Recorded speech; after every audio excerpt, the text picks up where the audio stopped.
तू ही रे माझा मितवा प्रेक्षकांनो 48 तास, फक्त 48 तास ईश्वरीने मागून घेतलेले आहेत आणि या 48 तासामध्ये फायनली अंजलीच्या समोर आता इकडे राजेश, राकेश, सर्वेश आणि आता इकडे या तिघांचं सत्य आलेलं आहे। एकाच वेळेला 3 नाव बदलून जगणारा हा माणूस, या माणसाला 3 नावाने वेगवेगळ्या ओळखणाऱ्या व्यक्ती या ज्या वेळेला अंजलीच्या समोर आले आहेत आणि रियासोबतचं सत्य ज्या वेळेला आता इकडे स्वतः त्या गुंडाने सांगितलंय, कारण आता त्या गुंडाची ओळख तिने म्हणजे राजेशनी स्वतः माझा मित्र म्हणून करून दिलेली असते आणि तोच ज्या वेळेला त्याला पकडून रियासोबत अंजलीच्या समोर उभा करतो त्यावेळेला घडलेला धमाका, अंजलीचे उघडलेले डोळे 48 तासामध्ये अगदी शेवटच्या काही याच्यामध्ये प्रेक्षकांनो काय कमाल केले ईश्वरीने, सगळं भयंकर दृश्य आता पाहूया। इकडे आता ज्या वेळेला अर्णवने खूप मोठा प्लॅन, आता तिघांचा प्लॅन ठरतो आणि त्यावेळेला मग आता तो माणूस सांगायला लागतो, तुम्हाला माहिती नसेल तर आता मी त्याला पकडण्यासाठी गोव्यापर्यंत माणसं पाठवली होती, पण तो गोव्यावरून पळून गेलाय, पण काळजी करू नका, तो गोव्यावरून पळून जाणार आहे कुठे त्याला हे माहीत नाही आहे की मी आता तुमच्यासोबत कॉन्टॅक्टमध्ये आहे आणि हे त्याला कळू द्यायचं नाही आहे की मी तुमच्यासोबत कॉन्टॅक्टमध्ये आहे। जर का मी तुमच्यासोबत कॉन्टॅक्टमध्ये आहे हे कळेल तर तो घरीसुद्धा येणार नाही आहे, म्हणजे आता तो गोव्यावरून सटकलाय पण त्याला असं वाटतंय की मी आता इकडे काही येऊ शकत नाही आहे, त्यामुळे एक काम करायचं, ट्रॅप रचतोय मी, म्हणजे आता गोव्याच्या एअरपोर्टवरून जिथे येईल किंवा रेल्वे स्टेशनवरून येईल किंवा बाय बस आला तरी सुद्धा तिन्ही ठिकाणी मी माझी माणसं पेरलेत, गोव्यात तर शोध चालूच आहे पण तुमच्या घराच्या आजूबाजूला सुद्धा आता याचा शोध चालू ठेवण्यात येईल। असं म्हटल्यावरती मग आता इकडे अर्णव सांगतोय, हे बघा फक्त काही झालं तरी सुद्धा त्याचा खरा चेहरा माझ्या बहिणीच्या समोर आणणं गरजेचं आहे, बास बाकी काही नाही आहे। यावरती तो माणूस सांगतो, तुम्हाला माहिती आहे का तो गोव्यामध्ये सर्वेश या नावाने राहतोय, मला त्याने भेटला राकेश नाईक, तुमच्या बहिणीला तो राजेश ठाकूर आणि त्याचबरोबर आता त्याने नाव बदलले सर्वेश, या 3 नावांचा माणूस आता तो आहे। तो कोणत्याही प्रकारचा वकील बिकील काहीच नाहीये, खोटारडा माणूस आहे। यावरती इकडे आता अर्णव सांगायला लागतो, आम्हाला सगळं माहिती आहे, फक्त आमच्या बहिणीला त्याच्यापासून डिवोर्स घ्यायचा आहे। यावरती तो माणूस म्हणतो, मी तुमच्याकडून पैसे घेतलेत ना, मी पैशाला जागणारा माणूस, काहीही होऊ दे तरी सुद्धा पैसा माझ्यासाठी देव आहे आणि पैसा देणारा माणूस देवता, त्यामुळे काळजी करू नका। आणि त्यानंतर सगळी माणसं आजूबाजूला पेरल्यावरती अर्णव आता त्या गुंडांना सांगतोय, फक्त तो पळून जाता कामा नये, त्याला काही मारहाण होता कामा नये, त्याला आता जसाच्या तसा त्या मुलीच्या सोबत आता आमच्या समोर आणायचा। त्यानंतर मग आता इकडे काय हाल हवाला आहे किंवा आता घरामध्ये काही आपल्याला पकडण्याचा ट्रॅप केलाय का हे जाणण्यासाठी तो अंजलीला कॉल करतोय। अंजलीला कॉल केल्यावरती आता इकडे मूर्ख अंजली त्याला सांगायला लागते की ईश्वरीने मला 48 तासाची मुदत दिलेली आहे की या 48 तासामध्ये आता इकडे ती तुला एक्सपोज करणार आहे, मला माहिती आहे तिला काही भेटणार नाहीये, पण काहीही झालं तरी सुद्धा आता आपण या सगळ्यामध्ये एक काम करायचं आहे, ते म्हणजे तू घरी ये लवकरात लवकर। यावरती तो म्हणतोय, हो मी घरीच येतोय। आणि तो आता विचार करायला लागतो, ठीक आहे आपण एक काम करूया, म्हणजे हे असं इकडून तिकडून पळत बसण्यापेक्षा आपण एक गोष्ट करायची आणि ती म्हणजे आता आपण कोणत्याही परिस्थितीमध्ये घरी जाऊया, तीच आपल्यासाठी सेफ जागा आहे। ही ईश्वरी आपल्याला पकडण्याचा प्रयत्न करतीये पण काहीच उपयोग होणार नाहीये, ही ईश्वरी आपल्याला काही करू शकत नाहीये किंवा ईश्वरी आपल्याला पकडूच शकत नाहीये आणि घरी गेलं तर आता सेफ राहू आपण, असा विचार करत आता तो अंदाज काढतो आणि घरी यायला निघतो।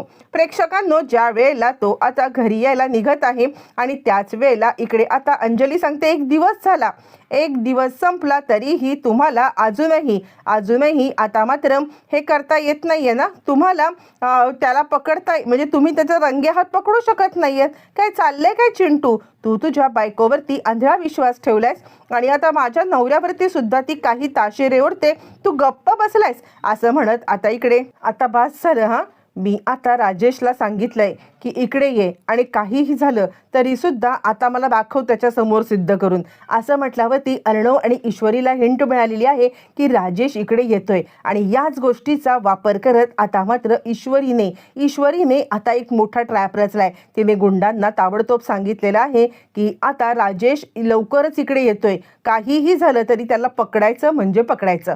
आता इकडे राजेशने रियाला दुसऱ्या हॉटेलमध्ये हलवलंय आणि आता रिया त्याला सांगते, काय रे तू कुणापासून तरी पळतोयस का? यावरती तो सांगतो, काय सांगू अगं, काही माणसांकडून उधार पैसे घेतलेत बहिणीच्या इलाजासाठी, तेच माझ्याकडे अगदी तकादा लावतायत. रिया सांगते, काळजी करू नकोस. तो सांगतो, अगं म्हणूनच तर मी लग्नाला नकार देत होतो ना, म्हणजे काही झालं तरी सुद्धा लग्नाला हेच कारण होतं फक्त नकार देण्याचं.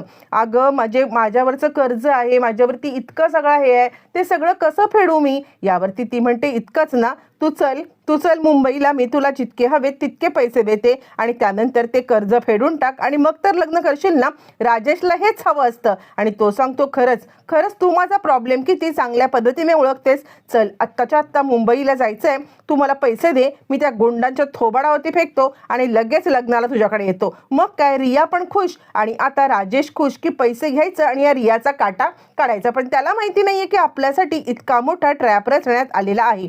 मग आता दोघं जण यायला निघालेत. त्याच वेळेला मग आता रिया आपल्या आपले अकाउंटमधून पैसे काढण्यासाठी किंवा आता आपल्याला या सगळ्यामध्ये कशा पद्धतीने राजेशला मदत करता येईल, सर्वेशला, या कारणासाठी आता इकडे पैशाची तयारी करत असते.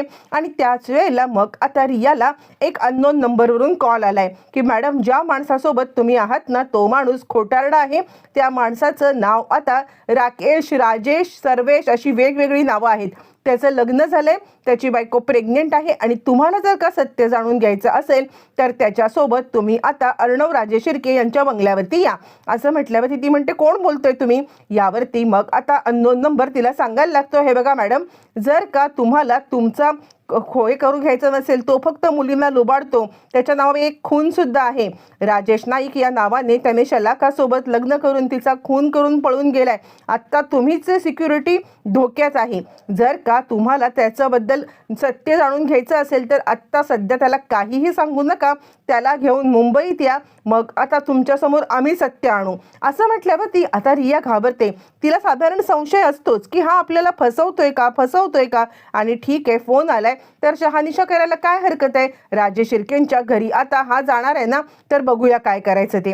त्यानंतर मग आता प्रेक्षकांनो पुढची गोष्ट अशी असते की ही रिया त्याला घेऊन येते मुंबईला गेल्यावर ती रिया त्याला सांगते, तू एक काम कर, तू आता त्या गुंडाला भेटून ये, मी तोपर्यंत जरा वेळ जाईल, बँकेतनं पैसे वगैरे काढून येते. आणि रिया त्याचा पाठलाग करायला लागते की हा कुठे जातोय. मग काय, राजेश आता या गुंडांपासून वाचण्यासाठी डायरेक्ट निघा अर्णव राजे शिर्के यांच्या घरी आणि रिया त्याचा पाठलाग करते. रिया सगळं पाहते आणि तिला समजतं की आपल्याला जो अननोन कॉल आला होता तो कॉल खरा होता आणि हे सगळं खरं आहे. त्याच वेळेला राजेशला आता मात्र त्या गुंडांनी पकडलंय. पकडून त्याची कॉलर धरून, काय रे कुठे पळशील, तो आता राजे शिर्केंच्या घरामध्ये प्रवेश करणार तेव्हाच त्याला सुरुवातीलाच पकडलंय. आता मात्र पळण्याचा प्रयत्न राजेश करतोय, पण त्याच वेळेला आता त्या गुंडांनी त्याला पूर्णपणे अडकवलंय आणि त्याच वेळेला एकाच वेळेला दोन सत्यांचा उलगडा रिया आणि अंजली समोर झालाय. अंजली आता हे सगळं दृश्य पाहते आणि तिच्या लक्षात आलेलं आहे की हा तोच माणूस आहे जो आपल्या घरी आला होता आणि आता तो ह्याला राकेश बोलतोय आणि काय आहे सगळं हे. त्यामुळे ती आता घाबरून पुढे आलेली आहे. ज्या वेळेला ती घाबरून पुढे येते तोपर्यंत अर्णवला पत्ता लागलेला आहे की राजेशला पकडण्यात आलेला आहे आणि गुंड त्याला घेऊन येत आहेत. मग काय, मग पुढचा प्रकार आता असा सुरू झालेला. त्या गुंडाने आता इकडे राजेशला पकडून सगळ्यांच्या समोर आणतानाच रिया पण तिकडे आले आणि मग तो गुंड रियाला सांगायला लागलाय, मी तुम्हाला फोन केला होता मॅडम, तुम्हाला सगळं सत्य जाणून घ्यायचा अधिकार आहे, कारण हा सर्वेश म्हणून तुम्हाला फसवतोय, राकेश म्हणून मला फसवलं आणि राजेश म्हणून अर्णव राजे शिर्के यांच्या आता बहिणीला फसवतोय. हा कोणत्याही प्रकारे ॲडव्होकेट वगैरे काही नाही आहे, हा एक गुंड आहे. गुंड याने माझ्याकडून 20 लाख घेतले होते आणि अंजली ताई तुम्हाला माहित नसेल तर तुम्ही आता इकडे 2 दिवस राहणार म्हणून यांनी अर्णव सरांकडून 14 लाख घेतले आणि त्या दिवशी मी तेच घेण्यासाठी तुमच्या घरी आलो होतो. त्यावेळेला यांनी मला मित्र म्हणून इंट्रोड्यूस केलं होतं ना, तर मी मित्र काही नाही, ते 14 लाख घेतले आणि 6 लाखासाठी ज्या वेळेला मी ह्याचा पत्ता शोधत इथपर्यंत आलो ना तेव्हा मला अर्णव सरांनी सत्याही सांगितली की हा माझ्या बहिणीला फसवतोय, राजेश ठाकूर म्हणून. हा राजेश ठाकूर नाही आहे, हा राकेश नाईक आहे. आता राकेश नाईक पण ओरिजिनल नाव आहे की नाही मला माहीत नाही आहे, पण आता या सांगायला लागते हा सर्वेश आहे आणि हा माझ्यासोबत लग्नाचं आता इकडे हे करणार आहे. इकडे आता अंजली डळमळायला लागते, तिला आता गरगरायला लागतं. अर्णव आणि ईश्वरी तिला आता पकडत आहेत. बरं, हे सगळं होत असताना मग तोपर्यंत आता इकडे अंजली सांगते का माझ्या भावनांशी खेळलास, मुळातच तूच मला या सगळ्यामध्ये आता इकडे माझ्या भावाविरुद्ध भडकवलेलं आहेस. माझ्या भावाविरुद्ध भडकवून आता तूच मला हे सगळं करायला भाग पाडलंस. यावरती आता तो गुंड सांगायला लागतो, तुमचं नशीब थोर आहे की तुम्हाला हे अशा पद्धतीचे भाऊ मिळालेले आहेत. नाहीतर आता काहीही झालं ना तरी सुद्धा हल्लीच्या जगामध्ये कोणत्याही बहिणीला इतके भाऊ हे करायला जात नाहीत. तुम्हाला तुमचं नशीब थोर, असं म्हणत ते आता बोलतायत. इकडे आता चिडलेली अंजली त्याची कॉलर धरते. त्याला आता म्हणायला लागते, आत्ताच्या आत्ता ह्याला पोलिसांच्या स्वाधीन करा. काहीही झालं तरी सुद्धा या माणसाचं थोबाड बघायची सुद्धा आता माझी इच्छा नाहीये. असं म्हटल्यावरती मग आता लगेचच इकडे सांगायला लागतो, थांबताई. अर्णव तिला म्हणायला लागतो, थांबताई, काहीही झालं तरी सुद्धा आता इकडे याला अशा तशा पद्धतीने सोडायचं नाहीये.